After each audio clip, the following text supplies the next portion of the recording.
بسم اللہ الرحمن الرحیم۔ السلام علیکم پیارے دوستو، آج میں آپ لوگوں کے لیے اس چینل پر پھر سے حاضر۔ پیارے دوستو، یہ چینل آپ لوگوں کو صرف درس نہیں دے گا، بلکہ یہ چینل آپ کو بہت سی ایسی اہم چیزوں کے بارے میں آشنا کرے گا جن سے آج لوگ بہت لا علم ہیں۔ یہ چینل آپ لوگوں کو بہت سی ایسی چیزوں سے آشنا کرے گا جن سے آج لوگ لا علم ہیں۔ پیارے دوستو، آج میں اس ویڈیو میں وضو کے مسائل کے بارے میں ڈسکس کروں گا کہ بہت سے ایسے مسائل ہیں وضو کے دوران جو لوگ کرتے ہیں اور بہت سے لوگ اس کے بارے میں نا آشنا ہیں۔ پیارے دوستو، آج میں آپ کو بتاؤں گا مکروہات وضو، یعنی کہ وضو کے اندر کون سی ایسی چیزیں ہیں جن سے وضو مکروہ ہو جاتا ہے۔ مکروہ سے مراد وہ چیزیں جو وضو میں ناپسند پائی جاتی ہیں، جن کو کرنے سے اللہ اور اس کے رسول نے منع فرمایا۔ پیارے دوستو، وضو کی پہلی مکروہ ناپاک جگہ پر بیٹھ کر وضو کرنا۔ جو شخص اگر وضو کے لیے ہم جاتے ہیں اور جگہ اگر ناپاک ہے، اس جگہ پر انسان وضو کرتا ہے تو اس سے وضو مکروہ ہو جاتا ہے۔ دوسرا ہے دائیں ہاتھ سے ناک صاف کرنا اور پاؤں دھونا۔ پیارے دوستو، اعضائے وضو سے مراد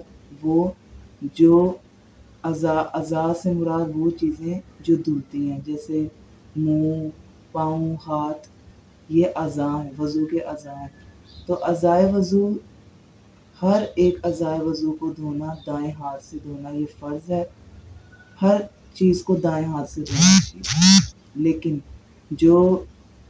جب ہم دائیں ہاتھ سے ناک میں پانی ڈالتے ہیں تو دائیں ہاتھ سے ہم نے ناک کو اگر صاف کرنا ہے تو وہ بائیں ہاتھ سے، تو دائیں ہاتھ سے ناک صاف کرنا اور پاؤں دھونا۔ وضو میں دو ایسی چیزیں ہیں جو ہم نے لیفٹ ہینڈ سے کرنی ہے، بائیں ہاتھ سے، پاؤں دھونا اور ناک صاف کرنا، یعنی کہ یہ ناک کی رینٹ تک صاف کرنا، یہ بائیں ہاتھ سے کرنا ہے۔ دائیں ہاتھ سے کریں گے تو وضو مکروہ ہو جائے گا، مطلب رائٹ ہینڈ سے کریں گے تو وضو مکروہ ہو جائے گا۔ تیسرا ہے اعضائے وضو کا پانی ضرورت سے زیادہ استعمال کرنا۔ اکثر مسجد میں دیکھا ہوگا ہم نے کہ لوگ جب وضو کے لیے بیٹھتے ہیں جگہ پر تو پانی اپنی ضرورت سے زیادہ کھلا ہوتا ہے۔ وضو کے دوران پانی اپنی ضرورت سے زیادہ کھلا ہو، اتنا کم بھی نہ ہو کہ سنت ادا نہ ہو سکے، اتنا زیادہ بھی نہ ہو کہ ضرورت سے زیادہ انسان کا، صرف نارمل ضرورت تک انسان پانی کو کھولے اور اس سے وضو ادا کرے۔ اگر بلا ضرورت پانی کو زیادہ ضائع کیا، وہ پانی کے ضائع میں آتا ہے۔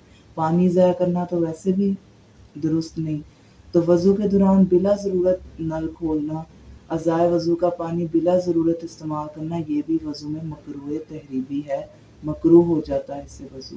نہ کہ اتنا کم کھولنا کہ وضو کی سنتیں اور اعضائے وضو صحیح طرح نہ دھل سکے۔ وضو کے دوران آپس میں بلا ضرورت اور دنیاوی باتیں کرنا، جیسے کہ آپ لوگوں نے دیکھا ہوگا آج کل کے لوگ مسجد میں اکثر بیٹھے ہوتے ہیں، وضو کے دوران باتیں کر رہے ہوتے ہیں، بلا ضرورت بات چیت کر رہے ہوتے ہیں، دنیاوی باتیں کر رہے ہوتے ہیں۔ تو اس سے بھی منع فرمایا گیا ہے کہ وضو کے دوران اگر باتیں کی جائیں، بلا ضرورت دنیاوی باتیں کی جائیں تو اس سے بھی وضو مکروہ ہو جاتا ہے، یعنی کہ یہ ناپسندیدہ میں آ جاتا ہے، وضو کی نورانیت چلی جاتی ہے، مکروہ ہو جاتا ہے وضو۔ تو بلا ضرورت باتیں کرنا اور بات چیت کرنا، اس سے بھی وضو مکروہ ہو جاتا ہے۔ تو کوشش کرنی چاہیے کہ ہم چپ کر کے بنا بات کی ہم وضو کریں۔ گلے کا مسح کرنا، اب وضو میں صرف گردن کا مسح جائز ہے، گلے کا مسح جائز نہیں۔ اب بعض لوگ گلے کا بھی مسح کر لیتے ہیں، تو گلے کا مسح کرنا وضو میں مکروہ ہے، اس سے وضو مکروہ ہو جاتا ہے، صرف گردن کا مسح جائز ہے۔ پانی زور زور سے منہ پر چھڑکنا جس سے دوسروں پر پانی گرے، اکثر ہم نے دیکھا ہوگا مسجدوں میں کہ جب بھی لوگ منہ کا اعضاء جب وہ دھوتے ہیں تو پانی زور زور سے اپنے منہ میں چھڑکتے ہیں کہ ساتھ جو بندے بیٹھے ہوتے ہیں ان کے اوپر بھی پانی گرتا ہے۔ اس سے بھی وضو مکروہ ہو جاتا ہے کہ اپنے منہ کو اتنی زور سے دھونا کہ دوسروں پر پانی گرے، اور منہ پر اتنی زور سے پانی چھڑکنا کہ آواز آئے، اس سے بھی وضو مکروہ ہو جاتا ہے، اس سے بھی احتیاط کرنی چاہیے۔ پانی کا ناپاک ہونا، پانی ناپاک ہو اس سے بھی وضو مکروہ ہو جاتا ہے، دھیان رکھنا چاہیے پانی پاک صاف ہو۔ ناک میں پانی بہت زور سے چڑھانا یہ بھی مکروہ ہو جاتا ہے۔ اکثر روزہ رکھا ہوتا ہے، اب روزہ جب انسان نے رکھا ہوتا ہے تو اب انسان جب زور سے ناک میں پانی چڑھاتا ہے تو وہ اس کے ناک کے ذریعے اس کے دماغ میں پانی چلا جاتا ہے، جس سے روزہ ٹوٹ جاتا ہے۔ یہ روزے کے دوران کی بات ہے، تو ناک میں بہت زور سے پانی چڑھانا اس سے بھی وضو مکروہ ہو جاتا ہے۔ بائیں ہاتھ سے بلا ضرورت کلی یا ناک صاف کرنا، وضو میں سنت طریقہ چھوڑ دینا۔ اب انشاءاللہ میں آپ کو اگلی ویڈیو میں بتاؤں گا کہ وضو کی کون کون سی سنتیں ہیں، اور اگر ان سنتوں کو چھوڑ دیا جائے تو اس سے بھی وضو مکروہ ہو جاتا ہے۔ یعنی سنتے وہ جو ہمارے پیارے نبی نے عمل کیا، ہمارے پیارے نبی نے جو ہمیں بتایا، ان چیزوں کو بھی چھوڑ دینا، اس سے بھی وضو مکروہ ہو جاتا ہے۔